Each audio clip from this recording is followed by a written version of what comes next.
নমস্কার বন্ধুরা, আমি সুশোভন আর আপনারা দেখছেন আপনাদের প্রিয় চ্যানেল অদ্ভুত অথচ বাস্তব। আজকের আলোচনাটি অত্যন্ত সংবেদনশীল এবং ভারতের প্রতিরক্ষা খাতের জন্য একটি ঐতিহাসিক মোড় হতে চলেছে। আলোচনার গভীরে যাওয়ার আগে আপনাদের জানিয়ে রাখি, এই ভিডিওতে আমি যে সমস্ত তথ্য এবং ডেটা ব্যবহার করেছি তার সমস্ত প্রামাণ্য নিউজ লিঙ্ক আমি ডেসক্রিপশন বক্সে দিয়ে দিয়েছি, যাতে আপনারা নিজেরাই সেগুলো যাচাই করে নিতে পারেন। বন্ধুরা, কল্পনা করুন এমন একটি পরিস্থিতি যেখানে আপনি একটি মার্সিডিজ বা বিএমডব্লিউ গাড়ির দামে দুটি সুপার কার পেয়ে যাচ্ছেন, তাও আবার সেই সুপার কারের সমস্ত সিক্রেট কোড এবং ইঞ্জিনের তৈরির ফর্মুলা সহ। ঠিক এই অবিশ্বাস্য ঘটনাটি ঘটতে চলেছে ভারতীয় বায়ুসেনার সাথে। ভারত দীর্ঘ প্রতীক্ষার পর রাশিয়ার পঞ্চম প্রজন্মের সব থেকে শক্তিশালী স্টেলথ ফাইটার জেট সুখোই 57 বা SU-57 নিয়ে চূড়ান্ত চুক্তির দোরগোড়ায় পৌঁছে গেছে। রাফেলের অর্ধেক দামে রাশিয়ার এই মারণাস্ত্র ভারতের হাতে আসা মানেই দক্ষিণ এশিয়ার আকাশসীমায় ভারতের একাধিপত্য প্রতিষ্ঠিত হওয়া। গত কয়েকদিন ধরে ডিফেন্স করিডোর এবং গ্লোবাল জিওপলিটিক্সে একটি খবর দাবানলের মতো ছড়িয়ে পড়েছে। গত 12 থেকে 15 মাস ধরে যে জল্পনা চলছিল তার অবসান ঘটিয়ে রাশিয়ার বিখ্যাত ইউনাইটেড এয়ারক্রাফট কর্পোরেশন বা UAC একটি বড় বয়ান জারি করেছে।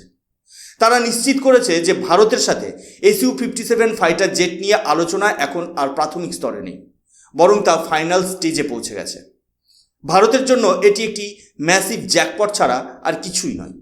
বিশেষ করে প্রখ্যাত ডিফেন্স জার্নালিস্ট শিব আরুর যখন তার রিপোর্টে এবং টুইটারের মাধ্যমে এই খবরের সত্যতা নিশ্চিত করেছেন, তখন বুঝতে হবে যে এই পর্দার আড়ালে বড় কিছু ঘটে গেছে। এই ভিডিওতে আমরা বিশদে আলোচনা করব কেন এই ডিলটি আমেরিকার চাপের মুখেও ভারতের জন্য একটি সাহসী পদক্ষেপ এবং কিভাবে এটি চীন ও পাকিস্তানের ঘুম কেড়ে নিতে যথেষ্ট ভূমিকা পালন করতে পারে। বন্ধুরা, প্রতিরক্ষা খাতের অঙ্কের হিসাবটা বুঝতে হলে আপনাদের একটু গভীরে যেতে হবে, কারণ জিওপলিটিক্সে কোনো দেশই শুধু বন্ধুত্বের খাতিরে কিছু দেয় না, সেখানে মূল ফ্যাক্টর হয়ে দাঁড়ায় ইকোনমিক্স। আপনারা সকলেই জানেন যে ভারত বর্তমানে 114টি মাল্টিরোল ফাইটার এয়ারক্রাফট বা MRF প্রকিউরমেন্ট প্রজেক্ট নিয়ে কাজ করছে। এই প্রজেক্টের দৌড়ে ফ্রেঞ্চ রাফাল ফাইটার জেটের নাম সবার আগে আসছে ঠিকই, কিন্তু এর আর্থিক বোঝাটা আমাদের প্রতিরক্ষা বাজেটের জন্য অত্যন্ত ভারী। যদি আমরা সিম্পল ম্যাথামেটিক্স বা সাধারণ গণিত ব্যবহার করি, তবে দেখা যাবে 114টি রাফেল কিনতে ভারতের সম্ভাব্য খরচ হতে চলেছে 3 লক্ষ কোটি টাকারও বেশি। এর মানে দাঁড়ায় একটি মাত্র রাফাল জেটের দাম পড়ছে প্রায় 2800 থেকে 2850 কোটি টাকা। এখন প্রশ্ন উঠতে পারে, একটি বিমানের দাম এত কেন? আসলে এই দামের মধ্যে শুধু বিমান থাকে না, থাকে এর spare parts, training, weapon package এবং বিশেষ করে ভারতের প্রয়োজন অনুযায়ী তৈরি করা ইন্ডিয়া স্পেসিফিক এনহ্যান্সমেন্ট। কিন্তু এত বিশাল অঙ্কের টাকা খরচ করেও আমরা যা পাচ্ছি তা হলো একটি 4.5 জেনারেশন বা 4.5 প্রজন্মের বিমান। ঠিক এই জায়গাতেই রাশিয়ার এই SU-57 ডিলটি আমাদের পুরো সমীকরণ ওলটপালট করে দিয়েছে। প্রতিরক্ষা বিশেষজ্ঞরা এই ডিলটিকে কেন জ্যাকপট বলছেন তা এই অঙ্কটা দেখলেই পরিষ্কার হয়ে যাবে। খবর আসছে যে রাশিয়া ভারতকে প্রায় 40টি সুখোই 57 জেট অফার করেছে মাত্র $7 বিলিয়ন, যা ভারতীয় মুদ্রায় প্রায় 63,000 কোটি টাকার আশপাশে। এবার যদি আপনি ভাগ করেন তবে দেখবেন প্রতিটি জেটের দাম পড়ছে 1,500 থেকে 1575 কোটি টাকা। একবার ভেবে দেখুন এর গভীরতা। যেখানে একটি রাফায়েলের দাম 2850 কোটি টাকা, সেখানে তার অর্ধেক দামে অর্থাৎ প্রায় 1500 কোটিতে আমরা পাচ্ছি একটি 5th জেনারেশন স্টেলথ ফাইটার। সাধারণত প্রযুক্তির নিয়ম হলো জেনারেশন যত বাড়বে দামও তত বাড়বে, কিন্তু এখানে আমরা দেখতে পাচ্ছি ঠিক উল্টো ছবি। অর্ধেক দামে আধুনিকতর প্রযুক্তি। এই অবিশ্বাস্য প্রাইস টু পারফরমেন্স রেশিও ভারতকে এই ডিলের দিকে মারাত্মকভাবে টেনে নিয়ে গেছে। রাশিয়া কেন এত কম দামে এই বিমান দিচ্ছে?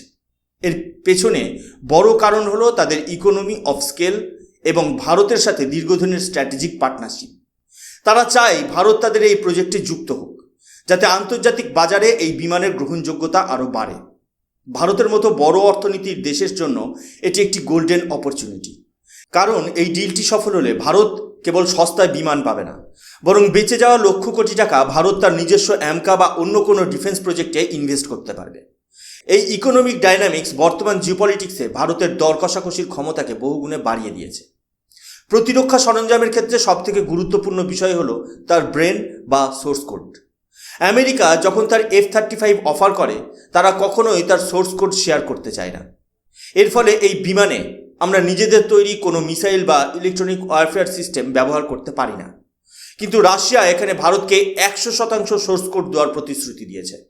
এর ফলে ভারত তার নিজস্ব প্রযুক্তিতে তৈরি অস্ত্রশস্ত্র যেমন অস্ত্র মিসাইল, ব্রহ্মোস বা রুদ্রম এই বিমানে অনায়াসেই ইন্টিগ্রেট করতে পারবে।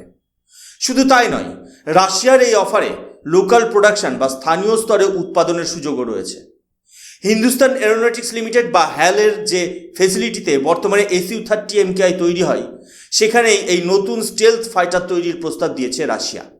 এর মানে হলো ভবিষ্যতে এই বিমানের মেইনটেনেন্স বা আপগ্রেডের জন্য ভারতকে বিদেশের মুখাপেক্ষী হতে হবে না। বন্ধুরা, এখন প্রশ্ন হলো ভারত কেন এই মুহূর্তে হুট করে রাশিয়ার এই স্টেলথ ফাইটারের দিকে এতখানি ঝুঁকছে? কেন হঠাৎ করে এই ডিলটি টপ প্রায়োরিটি বা সর্বোচ্চ অগ্রাধিকার পেয়ে গেল? এর উত্তর কোনো কূটনৈতিক ড্রয়িং রুমে নয়, বরং লুকিয়ে আছে আমাদের হিমালয় সীমান্ত এবং পশ্চিমাঞ্চলীয় সীমান্তের উত্তপ্ত বাস্তবতায়।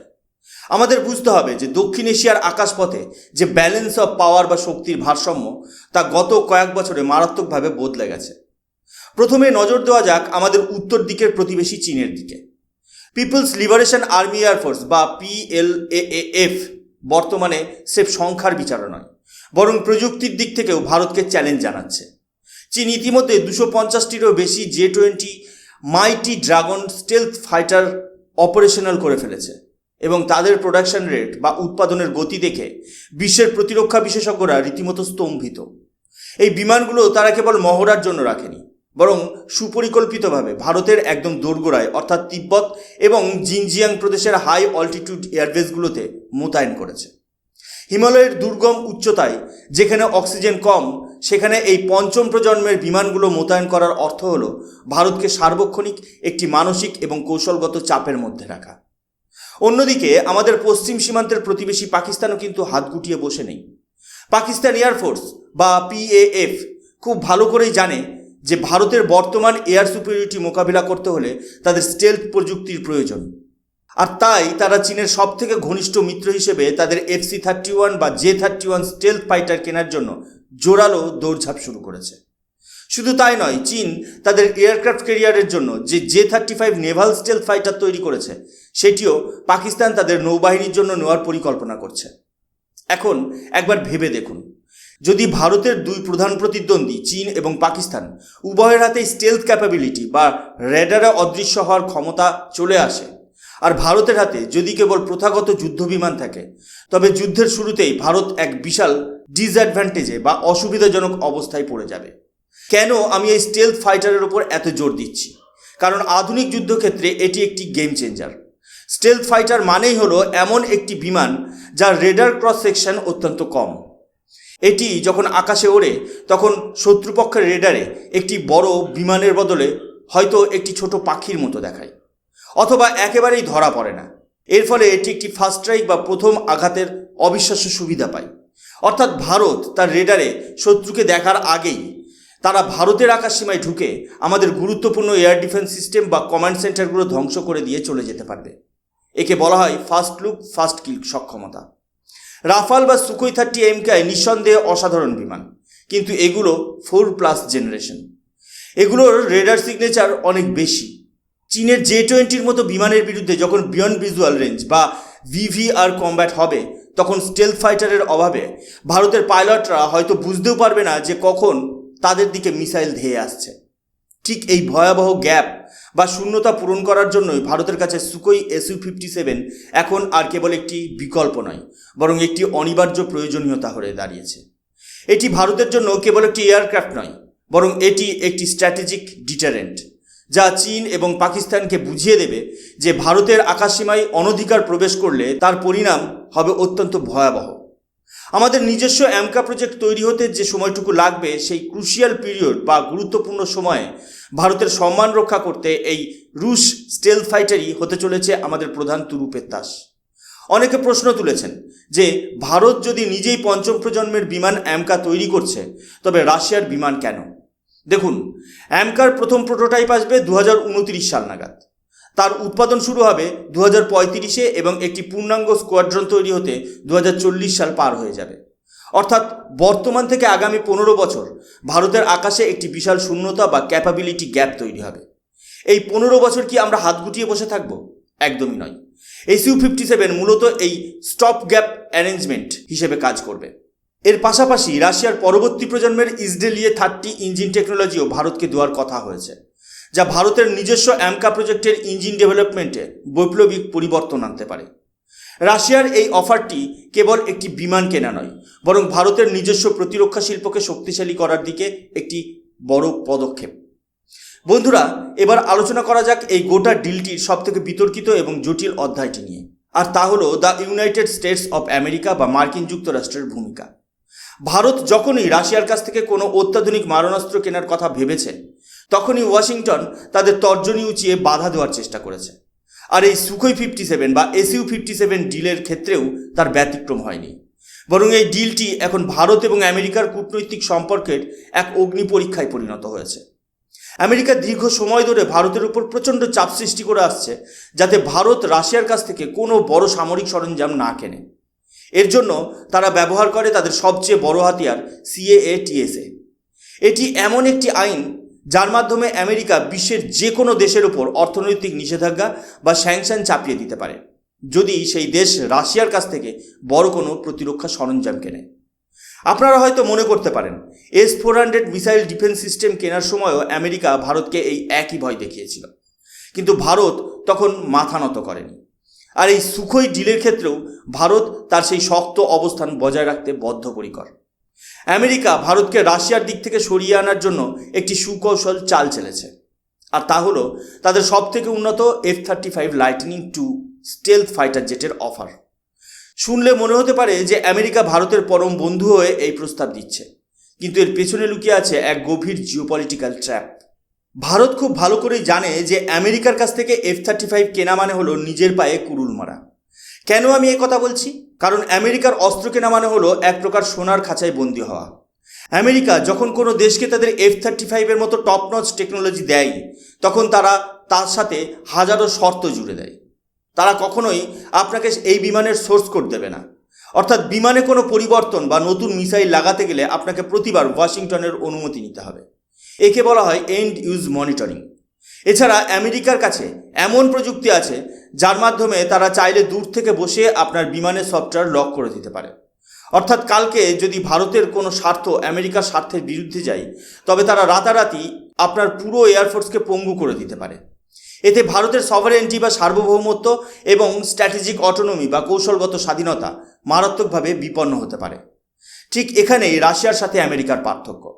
রাশিয়া ভারতকে কোনো ব্ল্যাক বক্স দিচ্ছে না, তারা দিচ্ছে প্রযুক্তি। তারা 100% সোর্স কোড শেয়ার করার পাশাপাশি টেকনোলজি ট্রান্সফারের প্রতিশ্রুতি দিয়েছে। রাশিয়া খুব পরিষ্কারভাবে বলছে, আমরা আপনাকে ইঞ্জিন দেবো, কোড দেব, আপনি আপনার মতো করে বিমানটিকে নিজের করে নিন। এই যে নিঃশর্ত সাহায্য, এটাই ভারতকে রাশিয়ার দিকে বেশি করে টেনে নিয়েছে। রাশিয়ার ওপর বর্তমানে হাজার হাজার পশ্চিমা নিষেধাজ্ঞা থাকা সত্ত্বেও ভারত যদি এই SU-57 ডিলের চূড়ান্ত সই করে, তবে তা হবে বর্তমান বিশ্ব ব্যবস্থায় ওয়াশিংটনের গালে এক প্রচণ্ড শক্তিশালী চর। পরিশেষে বলা যায়, SU-57 ভারতের জন্য কেবল একটি যুদ্ধ বিমান নয়, এটি একটি স্ট্র্যাটেজিক ইন্স্যুরেন্স। যে দামে এবং যে শর্তে রাশিয়া এটি দিচ্ছে, তা বর্তমানে পৃথিবীর অন্য কোনো দেশ কল্পনাও করতে পারে না। চীনের ক্রমবর্ধমান আগ্রাসন এবং পাকিস্তানের আকাশপথে আধিপত্য বিস্তারের চেষ্টাকে ধুলোয় মিশিয়ে দিতে এই 40টি SU-57 যথেষ্ট। ডিফেন্স অ্যাকুইজিশন কাউন্সিল বা DAC খুব শীঘ্রই এই ফিনান্সিয়াল এবং টেকনিক্যাল ক্লিয়ারেন্স দিয়ে দেবে বলে আশা করা হচ্ছে। এটি ভারতের জন্য একটি উইন উইন সিচুয়েশন। একদিকে সস্তায় অত্যাধুনিক স্টেলথ প্রযুক্তি পাওয়া যাচ্ছে, অন্যদিকে আমেরিকার উপর ভারতের নির্ভরশীলতা কমে যাচ্ছে। বন্ধুরা, আপনাদের কি মনে হয়, ভারত কি আমেরিকার নিষেধাজ্ঞার ভয় তুচ্ছ করে রাশিয়ার এই মাস্টার অফ দ্য স্কাইকে আপন করে নেবে, নাকি রাফালের মতো পশ্চিমা প্রযুক্তির উপরই বেশি ভরসা রাখা উচিত? আপনাদের মূল্যবান মতামত অবশ্যই কমেন্ট সেকশনে জানান। যদি আজকের এই নিউজ অ্যানালিসিস আপনাদের ভালো লেগে থাকে, তবে ভিডিওটি লাইক করুন এবং শেয়ার করুন সেই বন্ধুদের সাথে যারা প্রতিরক্ষা ও ভূ রাজনীতি নিয়ে আগ্রহী। আর হ্যাঁ, ডেসক্রিপশন বক্সে দেওয়া লিঙ্কগুলো থেকে তথ্যগুলো যাচাই একবার অবশ্যই করে নেবেন। দেখা হবে পরবর্তী এপিসোডে। ততক্ষণ পর্যন্ত ভালো থাকুন, সুস্থ থাকুন। জয় হিন্দ, বন্দে মাতরম, ভারত মাতা কি জয়।